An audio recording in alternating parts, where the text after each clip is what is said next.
Hello my fellow gamer, it's Griffin here and welcome back to another POE 2 video. Today I'm happy to share with you my Cold and Poison Titan Lightning Spear build with full conversion from lightning to cold.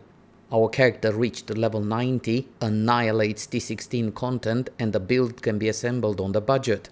It also excels at grinding fully upgraded breach encounters but is not recommended for hardcore play. Let's talk about it. Let's dive in.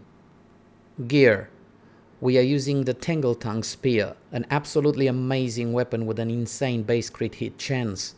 We've invested significantly into crit chance and crit damage bonus, more about this in the passive skill tree section, and now every hit has a 100% chance to crit and our character has more than 500% critical damage bonus.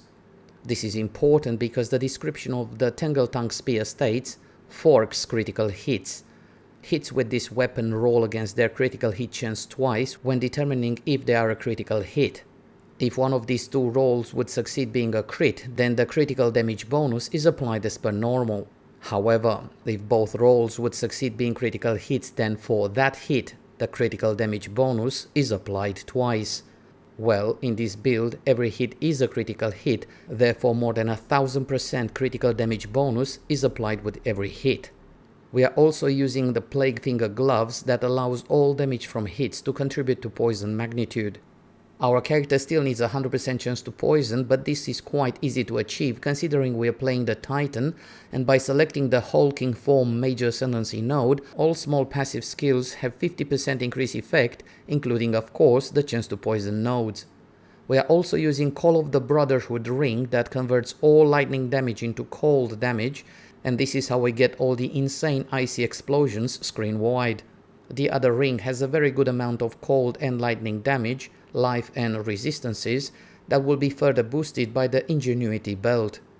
In the offhand we are using the amazing Sacred Flame Scepter that provides in this case 40% damage as extra fire damage, level 19 Purity of Fire skill for a much needed 40% fire resistance, and enemies in our character's presence resist elemental damage based on their lowest resistance.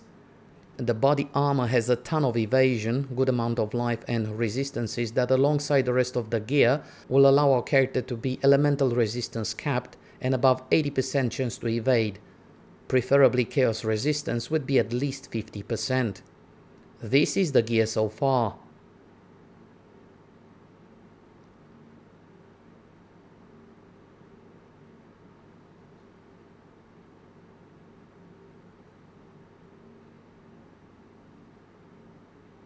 Gems.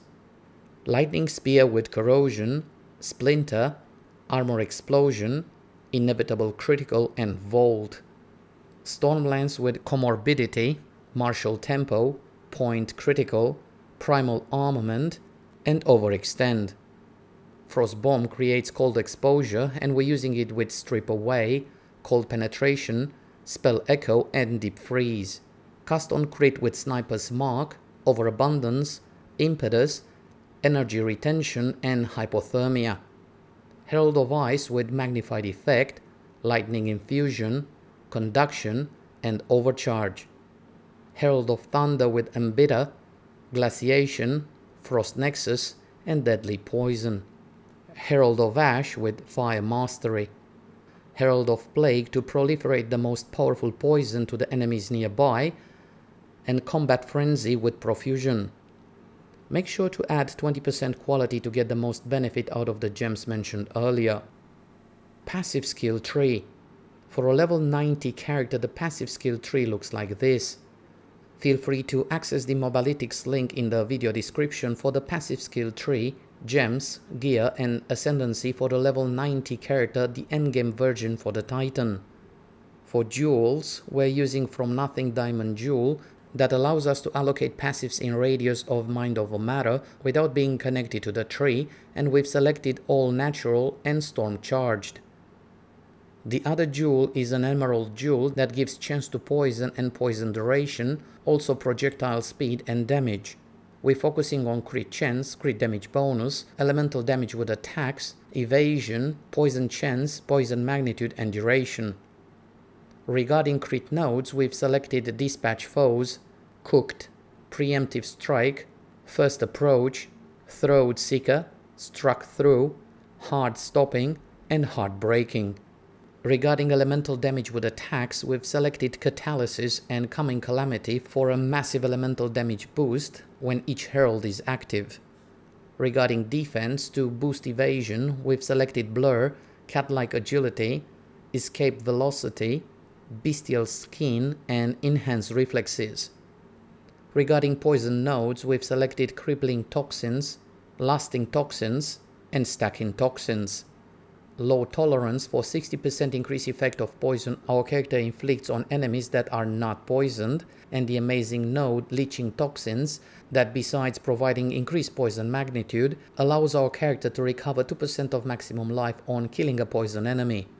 Besides that, we've selected the Chance to Poison nodes to make sure our character has a 100% chance to poison on hit to take advantage of all damage from hits contributes to poison magnitude provided by the Plague Finger gloves. Ascendancy. We've selected a Warrior class and selected a Titan Ascendancy.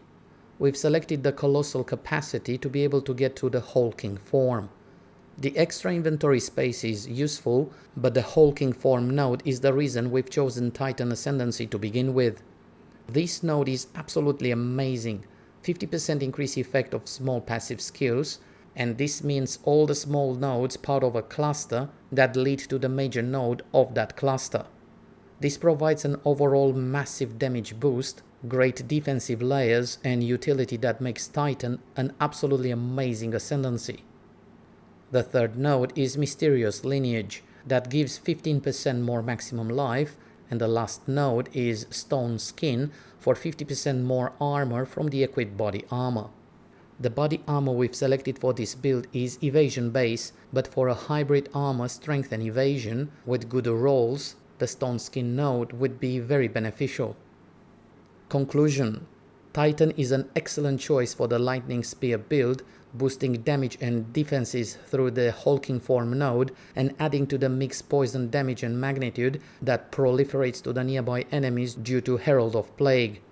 The build provides a relaxed playstyle, very effective and enjoyable, that melts hordes of monsters even off screen with one spear throw. Against bosses is very effective as well by using Storm Lens in combination with Frost Bomb and Hypothermia to reduce enemies' cold resistance way below zero and to destroy them from medium range with ease. Although this build is not designed for T4 Pinnacle bosses, it will grind T16 content with ease, including fully upgraded Breach encounters and Citadel Bosses. I had a blast playing this build and I highly recommend it. And this concludes our look at the level 90 Titan Cold and Poison Lightning Spear build. I hope you enjoyed this video and found it useful. If you have any questions, feel free to share your thoughts in the comment section below. If you enjoyed it, feel free to give it a like and don't forget to subscribe to get notifications about new content uploaded on this channel. Thank you so much for watching. All the best. Bye.